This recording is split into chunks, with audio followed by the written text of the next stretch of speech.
যে আপনার ঋণ দেখতে হবে কী ধরনের। আপনার ঋণটা যদি এরকম হয় যে আপনার প্রাপকের সাথে আপনার একটা চুক্তি আছে, একটা বোঝাপড়া আছে, আপনি তাকে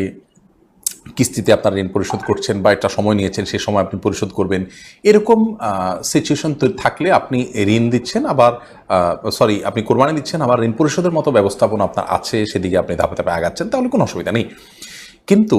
যদি এমন হয় যে আপনার প্রাপকের, যার কাছ থেকে ঋণ নিয়েছেন বা যার কাছে আপনার দেনা আছে, তার পক্ষ থেকে প্রেশার আছে এবং আপনার কোরবানির টাকাটা দিলেও ঋণ কিছুটা কমে, তাতেও